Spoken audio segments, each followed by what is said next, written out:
আসসালামু আলাইকুম। Hello viewers, সবাই তো কাঁচা আমের শরবত তৈরি করে খেয়েছেন।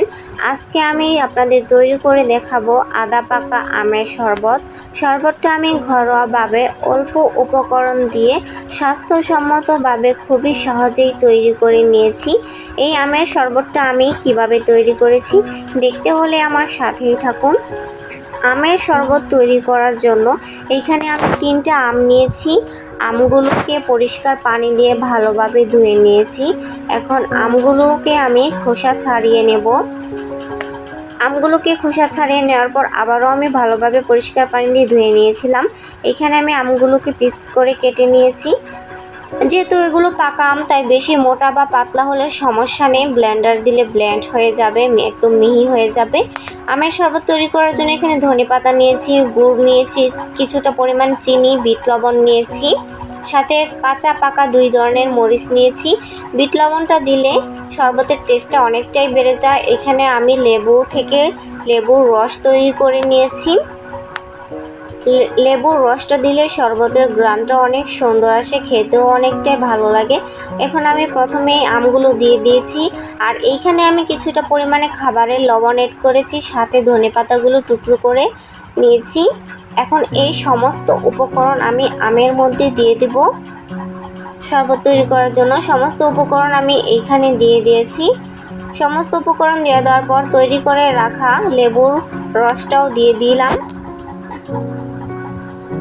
এখানে কিছুটা পরিমাণে আমি পানি দিয়ে দিব ব্লেন্ড করার জন্য।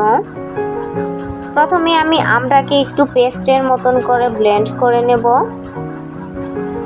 যেহেতু এইখানে আমি 3টে আম নিয়েছি, এই 3টে আম দিয়ে আমি 4 গ্লাস শরবত তৈরি করব। আমগুলোকে আমি কিছুটা পেস্টের মতন করে নিয়েছি। এখন চামচ দিয়ে একটু নেড়ে চেড়ে নেব। দেখুন পেস্টের মতন তৈরি হয়েছে। এখানে আমি এখন কিছুটা পরিমাণে ঠান্ডা পানি অ্যাড করব। পানিটা দিয়ে দেওয়ার পর আবারও আমি 2-1 মিনিট ব্লেন্ড করে নিব, যাতে পানিটা আমের সাথে ভালোভাবে মিশে যায়। আমার আমের জুস তৈরি হয়ে গেছে। এখন এই আমের জুসটাকে একটি জগের মধ্যে ঢেলে নেব। আমের জুসটাকে কেউ ছেঁকে খেতে যাবেন না, তাহলে আমের পুষ্টিগুণ নষ্ট হয়ে যায় এবং খেতে অনেকটাই ভালো লাগে না, পানসে লাগে। এখন এটাকে আমি সার্ভ করে নেব। একটি গ্লাসের মধ্যে আমি জুসটাকে ঢেলে নিচ্ছি।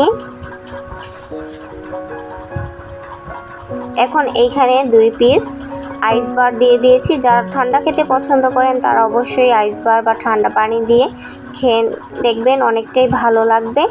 পাকা আমের বা কাঁচা আমের সিজনটা প্রায় শেষ হয়ে এসেছে, তো আর দেরি না করে আমার মতন আপনারাও তৈরি করে ফেলুন ঘরোয়াভাবে সহজ পদ্ধতিতে আমের শরবত। আজকের ভিডিওটা দেখে যদি আপনাদের ভালো লাগে তাহলে অবশ্যই আমার চ্যানেলটা সাবস্ক্রাইব করবেন। সবাই ভালো থাকবেন, সুস্থ থাকবেন। আল্লাহ হাফেজ।